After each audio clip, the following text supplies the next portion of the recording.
ladies and gentlemen, and welcome back to my channel for another third-party figure review. Now, today we're going to be doing something a little bit different. We're going to be taking a look at two figures in the one review. The first of which is, of course, this JX Toys Peggy Carter. And you've probably already seen the image on the front of the box and you're thinking, Justin, that figure looks a little bit funky. Well, unfortunately, JX Toys has decided to all sorts of manipulate that image and make it really thin to maybe fit on the front of the box. It looks terrible. Don't worry, the figure looks much better. Now, the second figure we're going to be taking a look at, or I should say, the second figure set, is going to be the Pop Toys costume set to build yourself a World War II Captain America. And I thought I may as well include them both in the same review because they are both based out of their appearances in Captain America, the First Avenger.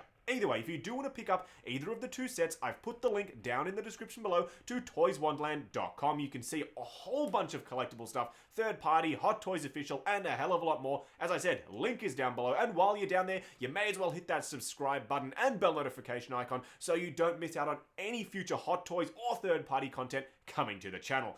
Either way, what we're going to do now is get all of Peggy Carter's accessories out here and take a look and everything she comes with. And here we have all of Peggy Carter's accessories. So as you can see, she doesn't come with a hell of a lot of stuff. I don't know what else you could have given her, aside from maybe a dossier or something like that to carry around. However, she does come with at least a gun.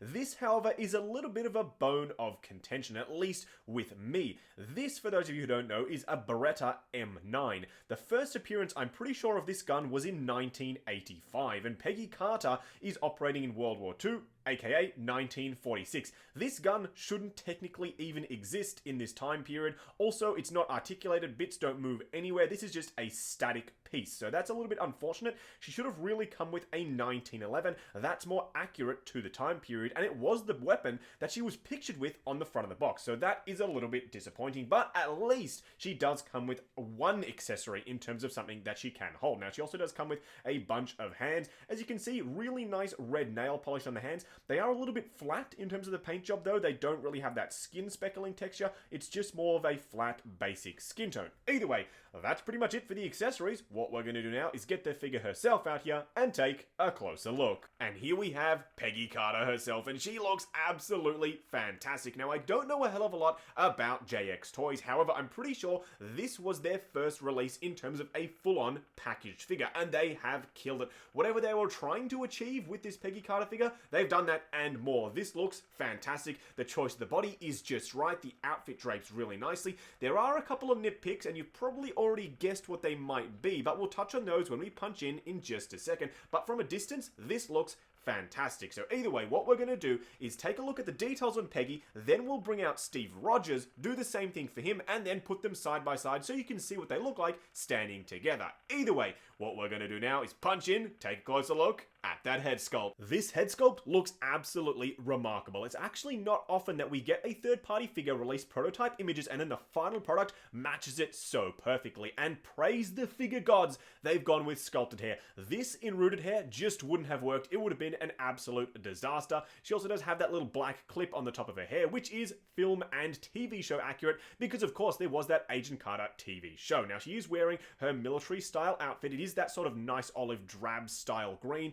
It doesn't, unfortunately, perfectly match the color of the Pop Toys Captain America suit. However, different companies, totally fine. It just would have been nice if they had sort of looked at what was coming out or what has come out previously and matched the color of the outfit, but I'm not complaining. This looks perfectly fine. Now, she does have the little shield sort of SSR bird logo. She does have the metal buttons, and then, of course, she does have this belt. That is my one complaint about this outfit. It's this belt. You could, of course, do some modifications and get it to sit sort of a little bit further towards this little buckle piece here. I think that would look better. However, just out of the box, you can use the arm to sort of cinch it down by her side, and that works perfectly fine. This is a really nice and very simple outfit set for Peggy Carter. Panning down to take a closer look at the rest of the outfit. As you can see, pretty straightforward. She's just wearing her military style skirt and then, of course, some stockings. Now, this is one of the issues that a lot of people are having, and it's the visible joints underneath the stockings. This could have been easily fixed, and in fact, you could technically do it yourself at home by including a little bit of foam around the ankle joint. Therefore, you wouldn't see it at all, and it wouldn't be as unsightly. So that is a little bit of annoyance. Another annoyance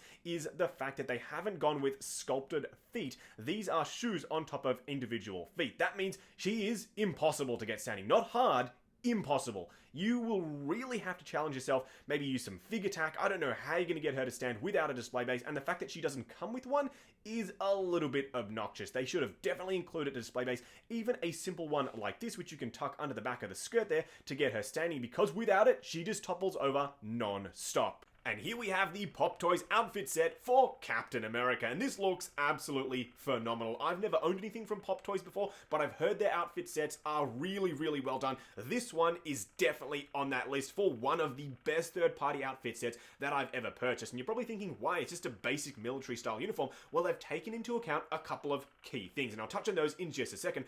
But first things first, you will have to supply a couple of things to put together this Captain America, namely, of course, the head sculpt and the body. The head sculpt that I use is from the Civil War cap. I think that's the best likeness so far. When we get the endgame figure, I may do an upgrade on this, but who knows, this is still a really good head sculpt. And then the body is just a generic narrow shoulder body. You can pretty much get them from wherever. However, there is one issue with that body, and that's that it's really, really thin. Cap is super bulky, so how does it look like this when it's on a really thin, sort of slender, generic, narrow-shoulder body? Well, Pop Toys have thought of that, and not only included a fat, sort of padded suit underneath to bulk him out and give him some muscle, but they've also added strategic sort of padding in the jacket to give him broader shoulders, and this thing comes together so remarkably well. They have killed it. They've taken into account stuff like all of those little bits and pieces to make it look just that darn good. Now, you do have to attach all the badges yourself. They do include some double-sided adhesive to make sure it's sticking to the fabric, and I haven't had any issues with posing it around. They haven't come off. They do sit on there really nice and securely. Either way, what we're going to do now is punch in and take a closer look at the details. Punching in to take a closer look at the details. As you can see, it's a really well done, well designed, well detailed piece of clothing. There are a lot of intricate bits and pieces. All of these badges you do have to attach yourself. They include some sheets of double-sided tape, and they do stick on there really nice and securely. You can sort of move around. They aren't going anywhere. So each and every single one of these little pieces you do have to match to the screen-used suit, and then you can get them sitting on there quite nicely. He is, however, missing one. There's a purple and yellow sort of piece like this, except it's purple and yellow, and it's supposed to sit just above that pocket there. However, judging by how this is all sitting, it wouldn't have fit anyway, so I'm not too upset that they haven't included it. However, those of us who are military aficionados, I'm not one of them. However, I think those people will be a little bit upset that they haven't included all the little details and bits and pieces. Either way, enough about all that. Let's take a look at how the outfit sits on the body. As you can see, the belt can be tightened to cinch just a little bit more, but I think this gives it pretty much an accurate look to the film. The shirt sits really nicely. The tie is really nicely done with a full Windsor knot, and it sits up there as well. And you can see the neck is really nice and visible. Often with these third-party outfit sets, the actual collar sits way too high, the neck looks way too short, but I think this comes across perfectly well, just on again, a generic narrow shoulder body. You can futz with it, you can get it to look just right, but this is without any of that, just straight out of the box on the body with the head sculpt, and it looks fantastic. Panning the camera down to give you a look at the rest of the outfit. Again, pretty straightforward, just like the upper torso, just some military style green pants. You can futz with them to get them to sit properly. As you can see, they are breaking a little bit too low, so you can pull them up a little bit higher. Hey, it's 1946, you know, he can have his pants as high as he likes, and then you can get it to sit properly. They are a little bit baggy. You can pad out the legs with those little extended pieces if that's something you'd like to do. I've chosen not to because I think that they lay equally as well without them. Now, in terms of the shoes, they are just these brown leather style shoes. No real laces, they are just sculpted on there, but they're painted really nicely. They look like leather shoes, and then of course they are just black on the underside of the soles. Pretty straightforward for the shoes and the rest of the outfit, but it comes together really nicely, and it is a really awesome representation of World War II cap. Now, for a quick side-by-side comparison between the two figures, here they are, and they look really darn good. This is exactly what I had in my mind's eye when I placed the order for these two pieces. Now, I'm sorry that I made you wait all the way to this point in the video to see this shot, because I know it's the one that you've all been waiting for. But as you can see, this works very nicely. I think the height discrepancy between the two is pretty accurate. Hayley Atwell has that sort of poofy hair as Peggy Carter, so it gives her a little bit more height, but I think this works well enough. You can, of course, extend the ankles a little bit taller on Cap if that's something you'd like to do, but I don't think it's necessary at all. He is exactly the same height as the regular Steve Rogers, at least on the body that I've used from the Winter Soldier 2-pack, so I'm perfectly happy with his height. Of course, he is still missing his chrome silver shield though, and I'm working on getting one to complete the look, because that is definitely an item that is needed for this set. Either way, do I recommend picking up these two just as we're about to move into the conclusion? Well, you'll have to wait and see. Just wrapping up on this World War II set for Cap and Peggy Carter.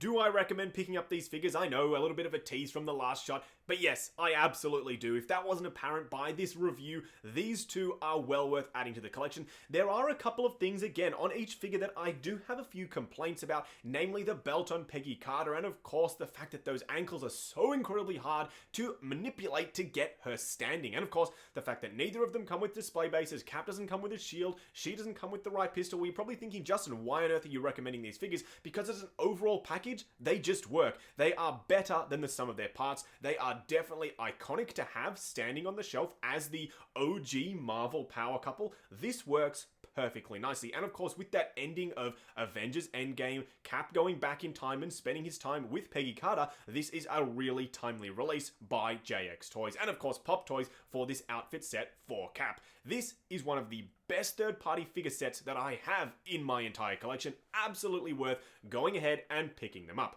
Either way, if you'd like to do that, the link is down below to toyswonderland.com. Check them out, peruse the site, see if you can find any awesome other third-party figures and Hot Toys deals. Link is down below. Also check out the link to 6 Scale Network, the brand new awesome Facebook group. Come along, chat figures, share photos of your collection, and overall, have a good time. Also participate in giveaways, with one going on right now for the Diecast Mark 7. Also check out the link to Justin and Steph, our brand new second channel, for behind-the-scenes videos and a hell of a lot more good stuff. Link is down below. Like, comment, and subscribe, and we'll catch you in the next video.